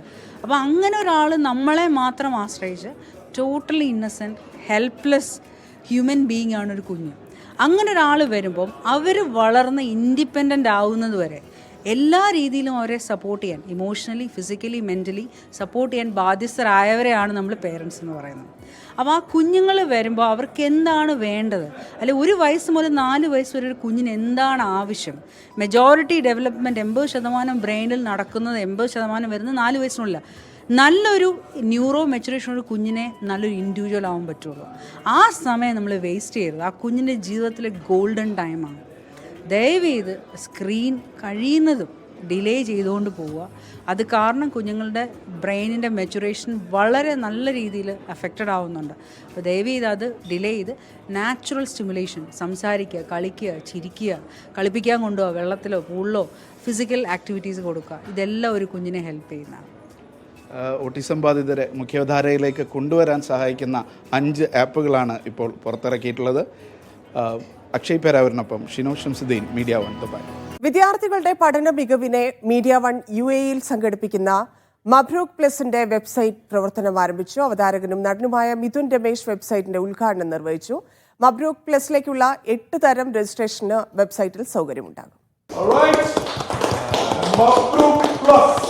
നമുക്ക് ഏറ്റവും സന്തോഷമുള്ള ഒരു കാര്യം എന്ന് പറഞ്ഞാൽ, ശരിക്കും നാട്ടിലൊക്കെ വാർഡ് അടിസ്ഥാനത്തിൽ, പഞ്ചായത്ത് അടിസ്ഥാനത്തിൽ വരെയും ഒരു A+ കിട്ടിയാൽ വരെ വലിയ ആഘോഷങ്ങൾ നടക്കാറുണ്ട്. പലപ്പോഴും ഇവിടെയുള്ള പഠിച്ചിറങ്ങുന്ന ആൾക്കാർക്കൊന്നും തന്നെ അങ്ങനെയുള്ള ഒരു പരിപാടിയേ ഇല്ല എന്ന് വേണം പറയാനായിട്ട്. അപ്പോൾ അതുകൊണ്ടാണ് മബ്രൂക്കിന്റെ ഏറ്റവും വലിയ പ്രസക്തി വരുന്നത്. അതും ഇത്തവണ മബ്രൂക്ക് പ്ലസ് വരുമ്പോൾ നമ്മുടെ CBSE മാത്രമല്ല, ബ്രിട്ടീഷ് കരിക്കുലം ഉൾപ്പെടെയുള്ള സംഭവങ്ങൾ അതിനകത്ത് ഇൻക്ലൂഡ് ചെയ്ത് അവർക്കും കൂടി അംഗീകാരം കൊടുക്കുന്ന, ആ കുട്ടികൾക്കും കൂടി അംഗീകാരം കൊടുക്കുന്ന ഒന്ന്. www.mabrookplus.mediaonline.com എന്ന വെബ്സൈറ്റാണ് മബ്രൂക്ക് പ്ലസിന്റെ രജിസ്ട്രേഷൻ നടപടികൾക്കായി സജീവമായത്. 10-12 ക്ലാസുകളിൽ 90% മാർക്ക് വാങ്ങിയ UAE-യിലെ മികച്ച വിദ്യാർത്ഥികളെ ആദരിക്കുന്ന മബ്രൂക്ക് ഗൾഫ് ടോപ്പേഴ്സിനൊപ്പം കൂടുതൽ പുതുമകളോടെയാണ് മീഡിയ വൺ ഇത്തവണ മബ്രൂക്ക് പ്ലസ് സംഘടിപ്പിക്കുന്നത്. മബ്രൂക്ക് പ്ലസിന്റെ teachers conference, student conference, grand quiz, star kids തുടങ്ങി വിവിധ പരിപാടികളിലേക്കും മത്സരങ്ങളിലേക്കുമുള്ള രജിസ്ട്രേഷന് ഈ വെബ്സൈറ്റിൽ സംവിധാനമുണ്ടാകും. മുൻ വർഷങ്ങളിൽ നിന്ന് വ്യത്യസ്തമായിട്ട് UAE ലെവൽ ക്വിസ് കോമ്പറ്റീഷൻ ഇതിൻ്റെ ഭാഗമായിട്ട് നടത്തപ്പെടുന്നുണ്ട്. ഒരു ചെസ് കോമ്പറ്റീഷൻ ഇതിൻ്റെ ഭാഗമായിട്ട് നടത്തപ്പെടുന്നുണ്ട്. കുട്ടികളുടെ ടാലൻറ്റുകൾ ഷോക്കേസ് ചെയ്യാനുള്ള ഒരു അവസരം അവിടെ നമ്മൾ ഒരുക്കുന്നുണ്ട്. അതുപോലെ തന്നെ കഥകൾ എഴുതിയ, കവിതകൾ എഴുതിയ, അത് പ്രസിദ്ധീകരിക്കാൻ പല കാരണങ്ങൾ കൊണ്ട് സാധിക്കാത്ത വിദ്യാർത്ഥികൾക്ക് അവരുടെ കഥകളും കവിതകളും ഒക്കെ പ്രസിദ്ധീകരിക്കാനുള്ള ഒരു പ്രൊജക്റ്റ് ഇതിൻ്റെ ഭാഗമായിട്ട് മീഡിയ വൺ മുന്നോട്ട് വയ്ക്കുന്നുണ്ട്. വിദ്യാർത്ഥികളുടെയും രക്ഷിതാക്കളുടെയും അധ്യാപകരുടെയും മികവിന്റെ വേദിയായി മബ്രൂക്ക് പ്ലസ് മാറുകയാണെന്ന് മാധ്യമപ്രവർത്തകൻ ഫസ്ലു പറഞ്ഞു. കഴിഞ്ഞ 2 വർഷമായിട്ട് മബ്രൂക്കിൽ അറ്റൻഡ് ചെയ്ത ഒരാളെന്നില്ല എനിക്ക് പറയാൻ പറ്റും. UAE-യിലുള്ള എല്ലാ ഏറ്റവും മികച്ച വിദ്യാർത്ഥികളും ചേർന്ന് നിൽക്കുന്ന ഒരു വൺ ആൻഡ് ഓൺലി പ്ലാറ്റ്ഫോം എന്നുള്ളത് ഈ മബ്രൂക്ക് തന്നെയായിരിക്കും. Castello, Gokai travel and tours എന്നിവയുടെ പിന്തുണയോടെ ഒക്ടോബർ 25-26 തീയതികളിൽ ദുബായ് കിസൈസിലെ ഹയർ കോളേജ് ഓഫ് ടെക്നോളജിയിലാണ് മബ്രൂക്ക് പ്ലസിന് വേദിയൊരുക്കുന്നത്. Media one, Dubai. വിസ തൊഴിൽ നിയമലംഘനത്തെ തുടർന്ന് പിടിയിലായ 98 പ്രവാസികളെ ബഹ്റൈനിൽ നിന്ന് നാടുകടത്തി. ലേബർ മാർക്കറ്റ് റെഗുലേറ്ററി അതോറിറ്റി LMRAയുടെ നേതൃത്വത്തിൽ നടത്തിയ പരിശോധനകളിലാണ് ഇവരെ പിടികൂടിയത്. സെപ്റ്റംബർ 28 മുതൽ ഈ മാസം 4 വരെയുള്ള ഒരാഴ്ച കാലയളവിലായിരുന്നു പരിശോധന നടന്നത്. കുവൈറ്റിൽ നീതിന്യായ സംവിധാനത്തെ ആയുധമാക്കാനുള്ള നീക്കങ്ങൾ ശക്തമാകുന്നു. ഇലക്ട്രോണിക് ശിക്ഷാ ഉത്തരവ് സംവിധാനം കൊണ്ടുവരുന്ന കരട് നിയമത്തിന് മന്ത്രിസഭ അംഗീകാരം നൽകി. ക്രിമിനൽ നടപടിക്രമ നിയമത്തിലെ വ്യവസ്ഥകൾ ഭേദഗതി ചെയ്യുന്ന കരട് നിയമം ഡിജിറ്റൽ നീതിന്യായത്തിലേക്കുള്ള രാജ്യത്തിന്റെ വലിയൊരു ചുവടുവയ്പ്പാണെന്ന് അധികൃതർ പറഞ്ഞു. പുതിയ സംവിധാനം നിലവിൽ വരുന്നതോടെ കോടതികൾക്ക് അപേക്ഷകൾ സ്വീകരിക്കുന്നതു മുതൽ വിധി പുറപ്പെടുവിക്കുന്നതുവരെയുള്ള എല്ലാ ഘട്ടങ്ങളും ഇലക്ട്രോണിക് മാർഗത്തിലൂടെ നടത്താനാകും. കേസുകൾ പരിഗണിക്കുന്നത് വേഗത്തിലാക്കാനും കോടതികളിലെ തിരക്ക് കുറയ്ക്കാനും നിയമം സഹായകമാകുമെന്ന് നീതിന്യായ മന്ത്രാലയം വ്യക്തമാക്കി. പൂർണ്ണമായ ഇലക്ട്രോണിക് ഡോക്യുമെന്റേഷൻ ഉറപ്പാക്കുന്നതിലൂടെ സുതാര്യതയും കൃത്യതയും വർദ്ധിക്കും. 1960 ക്രിമിനൽ നടപടിക്രമ നിയമം ഭേദഗതി ചെയ്യുന്ന ഈ നിയമം നീതിന്യായ മേഖലയിലെ ഡിജിറ്റൽ മാറ്റത്തിനുള്ള രാജ്യത്തിന്റെ പ്രതിബദ്ധതയായാണ് കാണുന്നതെന്നും മന്ത്രാലയം വ്യക്തമാക്കി. Media 1, Kuwait city. കുഴിമന്തിക്കും ഷവർമയ്ക്കും പിന്നാലെ മലയാളികളുടെ തീന്മേശ കീഴടക്കുന്ന അറബി വിഭവമാണ് ലുക്കീമത്ത്. ഒറ്റനോട്ടത്തിൽ നമ്മുടെ ഉണ്ണിയപ്പത്തെ പോലെ തോന്നിപ്പിക്കുന്ന മധുരം. എല്ലാ അറബ് നാട്ടിലും സുലഭമാണ് ലുക്കീമത്ത്. ചിലയിടങ്ങളിൽ മലയാളികളുടെ കൈപുണ്യമാണ് ലുക്കീമത്തിന്റെ വിജയം.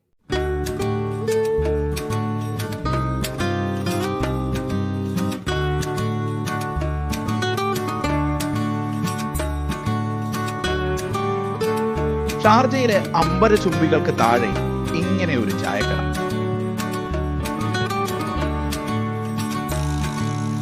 ഷാർജ കോർണിഷിൽ ഒഴിവു സമയം ചെലവിടാൻ വരുന്നവരുടെ ഇഷ്ട കേന്ദ്രമാണ് ദാ കാണുന്ന കൂജ. അവിടേക്ക് ആളുകൾ എത്തുന്നത് കൂടുതലും ഈ സാധനം കഴിക്കാനാണ്. ഇത് അറബികളുടെ ഉണ്ണിയപ്പം എന്നൊക്കെ വിശേഷിപ്പിക്കാവുന്ന ലുക്കീമത്ത്.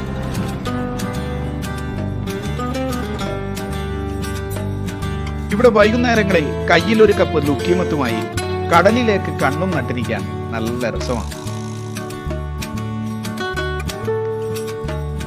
ഷാർജയിൽ 3 ഇടങ്ങളിൽ ഇതേ മാതൃകയിൽ ചായക്കടകളുണ്ട്. എല്ലായിടത്തും ലുക്കീമത്തിനാണ് ആവശ്യക്കാരേറെ. ഈ കടയിൽ മാത്രം ദിവസം 300 കപ്പ് ലുക്കീമത്ത് വിറ്റുപോകും.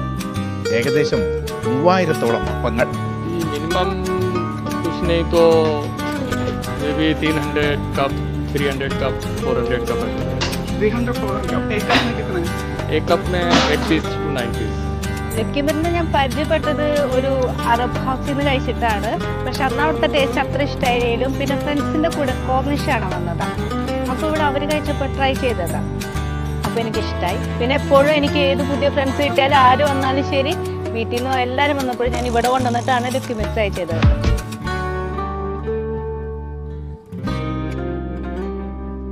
UAE മസാഫിയിലെത്തിയാൽ മലയാളികളുടെ പാചക വിരുന്നിലാണ് ഈ അറേബ്യൻ മധുരം പൊരിച്ചെടുക്കുന്നത്. ഇതിൻ്റെ മിക്സ് എന്ന് പറയുന്നത് ആട്ടിൻ മൈദ തന്നെയാണ് പ്രധാനമായിട്ടുള്ളത്. പിന്നെ ഇതിക്കുള്ളത് ഈസ്റ്റാണ്. ഈസ്റ്റുമേലാണ് ഇതിൻ്റെ മെയിൻ പ്രോസസ്സിങ് തന്നെ എന്തായാലും നടക്കുന്നത്. അതായത് 1 kg ആട്ട് എടുക്കുകയാണെന്നുണ്ടെങ്കിൽ ഒരു 750 ഗ്രാം മൈദ എടുക്കണം. പിന്നുള്ളത് നമ്മളെ കരിഞ്ചീരകം അല്ലെങ്കിൽ കറുത്തുള്ളു. അത് ഓരോ രാഷ്ട്രത്തിൻ്റെ ഇതിനനുസരിച്ചിട്ട് നമുക്ക് ടേസ്റ്റിൽ വ്യത്യാസം വരുത്തണമെങ്കിൽ അത് പറ്റും. ഭക്ഷണത്തിന് ശേഷമുള്ള മധുരമായും നേരംപോക്ക് നേരത്ത് പങ്കിട്ട് നുണയാവുന്ന വിഭവമായും ലുക്കീമത്ത് തിരഞ്ഞെടുക്കുന്നവരുണ്ട്. പൊരിച്ചെടുത്ത ലുക്കീമത്ത് ഈത്തപ്പഴ സിറപ്പിന്റെ മധുരത്തോട് ചേർത്ത് കഴിക്കുന്നതാണ് പരമ്പരാഗത രീതി. ഈത്തപ്പഴത്തിന് പകരം ചോക്ലേറ്റും മറ്റു മധുരങ്ങളും ചേർക്കുന്നവരുമുണ്ട്. പിസ്റ്റാച്ചിയോ ചോക്ലേറ്റ് എല്ലാം ഞാൻ ട്രൈ ചെയ്തിട്ടുണ്ട്. പക്ഷെ എനിക്ക് ഈ ഡേറ്റ് സിറപ്പിൻ്റെ ഭയങ്കരമായിട്ട് ഇഷ്ടമായിരുന്നു. ട്രഡീഷണൽ ആണ്. ഭയങ്കരമായിട്ട് സ്വീറ്റ് ആയിട്ടുള്ള ഫീലില്ല, മത്ത് പിടിപ്പിക്കുക അങ്ങനത്തെ അതൊന്നുമില്ല. നമുക്ക് എന്ത് ഫുഡിൻ്റെ ഒപ്പം ഇത് കഴിക്കാം. മന്തിയും ഷവർമയും ഒക്കെ കടൽ കടന്നതുപോലെ ഇപ്പോൾ നാട്ടിലും ലുക്കീമത്തിന് ആരാധകരേറെയാണ്. കുഴപ്പമില്ല, അടിപൊളി സാധനം. ഇത് നാട്ടിലും കിട്ടുന്നുണ്ട്. ഇപ്പോൾ എൻ്റെ എത്താത്ത ആക്കുമായിരുന്നു. അപ്പോൾ അങ്ങനെ വരച്ചുകൊണ്ട് ഇതാകുമ്പോൾ ഒറിജിനൽ OG സാധനമായല്ലോ, നല്ല ടേസ്റ്റാണ്. ഗൾഫും കേരളവും തമ്മിലെ രുചി വൈവിധ്യത്തിന്റെ കൈമാറ്റത്തിന് വേഗതയേറുന്ന ഇക്കാലത്ത് നമ്മുടെ ഉണ്ണിയപ്പത്തിനൊപ്പം അറബികളുടെ ഈ ഉണ്ണിയപ്പവും നമ്മുടെ തീന്മേശയിൽ അഴകായി ഉണ്ടാകും. മസാഫിയിലെ KV അബ്ദുൾ റഷീദിനും അക്ഷയ് പേരാവൂരിനുമൊപ്പം ഷിനോദ് ഷംസുദ്ദീൻ, മീഡിയ 1, ഷാർജ. വ്യക്തത ആവശ്യമാണെന്ന് നിയമവിദഗ്ധർ. വിസ, തൊഴിൽ അവകാശങ്ങൾ, ഔദ്യോഗിക രേഖകൾ തുടങ്ങിയ കാര്യങ്ങളിൽ ഈ വ്യത്യാസങ്ങൾ നേരിട്ട് ബാധിക്കുന്നുവെന്ന് വിദഗ്ധർ വ്യക്തമാക്കി. കുവൈത്ത് തൊഴിൽ, ഇമിഗ്രേഷൻ, സിവിൽ സർവീസ് നിയമങ്ങൾ കുടുംബ ബന്ധങ്ങളെ 1-ാം ഡിഗ്രിയും 2-ാം ഡിഗ്രിയുമായാണ് വിഭജിക്കുന്നത്. 1-ാം ഡിഗ്രിയിൽ അച്ഛൻ, അമ്മ, ഭർത്താവ്, ഭാര്യ, മകൻ, മകൾ എന്നിവരാണ് ഉൾപ്പെടുന്നത്. 2-ാം ഡിഗ്രിയിൽ മുത്തശ്ശൻ, മുത്തശ്ശി, സഹോദരൻ, സഹോദരി, പേരക്കുട്ടികൾ എന്നിവരാണുള്ളത്. 1-ാം ഡിഗ്രിയിൽപ്പെട്ടവർക്കാണ് സാധാരണയായി കുടുംബ വിസയും തൊഴിലാനുകൂല്യങ്ങളും ലഭിക്കുന്നത്. 2-ാം ഡിഗ്രിയിൽ ഉൾപ്പെടുന്ന ബന്ധുക്കൾക്ക് ആനുകൂല്യങ്ങൾ പരിമിതമാണ്. ചില പ്രത്യേക സാഹചര്യങ്ങളിൽ മാത്രമേ ഇവർക്ക് സന്ദർശന വിസ അനുവദിക്കാറുള്ളൂ. കുവൈത്ത് തൊഴിൽ നിയമത്തിലെ ആർട്ടിക്കിൾ 77 പ്രകാരം 1-ാം ഡിഗ്രിയിലോ 2-ാം ഡിഗ്രിയിലോ ഉൾപ്പെട്ട ബന്ധുവിന്റെ മരണത്തിന് 3 ദിവസത്തെ ശമ്പള സഹിതമായ അവധി ലഭിക്കും. എന്നാൽ 2-ാം ഡിഗ്രി ബന്ധുക്കൾ ഈ വിഭാഗത്തിൽ ഉൾപ്പെടുന്നില്ലെന്ന് നിയമം വ്യക്തമാക്കുന്നു. വിസ സ്പോൺസർഷിപ്പ് സാധാരണയായി 1-ാം ഡിഗ്രി ബന്ധുക്കൾക്കാണ് അനുവദിക്കാറുള്ളതെന്നും തൊഴിൽ നിയമ വിദഗ്ധർ വ്യക്തമാക്കി. Media 1 Kuwait city. Winsmera jewellery UAEയിൽ 3 ഷോറൂമുകൾ തുറക്കുന്നു. 3 ശാഖകളും ഈ മാസം മോഹൻലാൽ ഉദ്ഘാടനം ചെയ്യുമെന്ന് സംരംഭകർ വാർത്താസമ്മേളനത്തിൽ അറിയിച്ചു. ദുബായ് കറാമ, ഷാർജ റോള, അബുദാബി മുസഫ എന്നിവിടങ്ങളിലാണ് വിൻസ്മേര ജ്വല്ലേഴ്സ് ഷോറൂമുകൾ ആരംഭിക്കുന്നത്. ഈ മാസം 11, 12 തീയതികളിലായിരിക്കും ഉദ്ഘാടന പരിപാടി. ബ്രാൻഡ് അംബാസഡറായ നടൻ മോഹൻലാൽ ദാദാ ഫാൽക്കെ അവാർഡ് സ്വീകരിച്ച ശേഷം വിദേശത്ത് പങ്കെടുക്കുന്ന ആദ്യ ചടങ്ങായിരിക്കുമിതെന്ന് വിൻസ്മേര ചെയർമാൻ ദിനേശ് കാമ്പ്രത്ത് പറഞ്ഞു.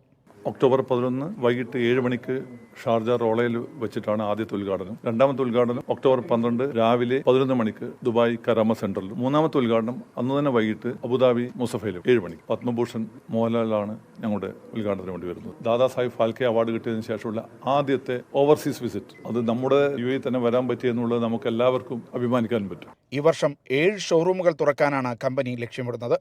2030 IPO പുറത്തിറക്കാനും പദ്ധതിയുണ്ടെന്ന് സംരംഭകർ പറഞ്ഞു. Vice chairman Anil Kamprath, MD Manoj Kamprath, executive director Krishnan Kamprath എന്നിവരും വാർത്താ സമ്മേളനത്തിൽ പങ്കെടുത്തു. Media 1 Dubai.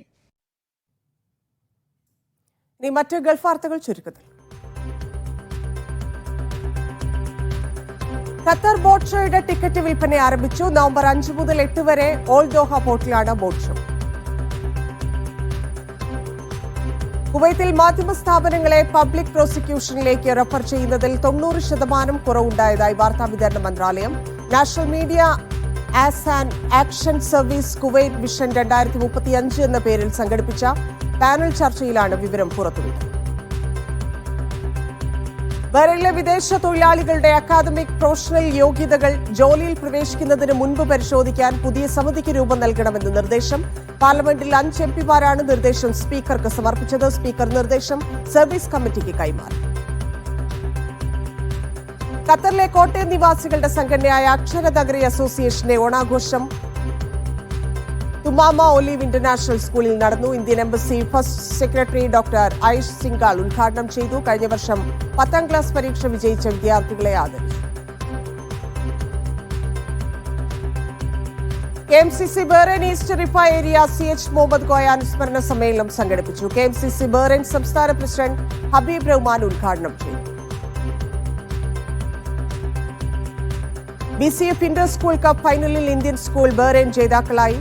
ന്യൂ മിലേനിയം സ്കൂളിനെ 9 വിക്കറ്റിന് പരാജയപ്പെടുത്തി. ക്യാപ്റ്റൻ മലയാളി താരം ബാസിൽ അബ്ദുൽ ഹക്കീമിന്റെ തകർപ്പൻ സെഞ്ചുറിയാണ് ഇന്ത്യൻ സ്കൂളിനെ വിജയത്തിലേക്ക് നയിച്ചത്. മലപ്പുറം പൊന്മുണ്ടം കുന്നത്ത് അബ്ദുസലാം ഹൃദയാഘാതത്തെ തുടർന്ന് സൗദിയിൽ മരിച്ചു. ജിദ്ദയിൽ 40 വർഷമായി പ്രവാസിയായിരുന്നു. നാട്ടിലേക്ക് മടങ്ങാനിരിക്കെയാണ് മരണം. ദമാമിലെ പട്ടാമ്പി നിയോജക മണ്ഡലം പ്രവാസികളുടെ കൂട്ടായ്മയായ പട്ടാമ്പി കൂട്ടായ്മ 5ാം വാർഷികാഘോഷം സംഘടിപ്പിക്കുന്നു. ഓണനിലാവ് 2025 എന്ന പേരിൽ സംഘടിപ്പിക്കുന്ന പരിപാടി ഒക്ടോബർ 10 വെള്ളിയാഴ്ച ദമാം ലൂലു മാളിൽ നടക്കും. ബഹ്റൈനിലെത്തിയ മലങ്കര ഓർത്തഡോക്സ് സഭയുടെ ഭദ്രാസനാധിപൻ ഗ്രീവർഗീസ് മാർ പീലിക്സിനോസ് മെത്രാപ്പൊലിത്തയ്ക്ക് സ്വീകരണം. സെന്റ് മേരീസ് ഇന്ത്യൻ ഓർത്തഡോക്സ് കത്തീഡ്രലിൽ 67ാമത് പെരുന്നാൾ ശുശ്രൂഷകൾക്ക് മുഖ്യ കാർമ്മികത്വം വഹിക്കാനാണ് മെത്രാപ്പൊലിത്ത എത്തിയത്. Indian social club Oman Malabar വിഭാഗം ഓണാഘോഷം വിപുലമായി സംഘടിപ്പിച്ചു. ഒമാനിലെ ഇന്ത്യൻ അംബാസിഡർ GV ശ്രീനിവാസ് പരിപാടികൾ ഉദ്ഘാടനം ചെയ്തു.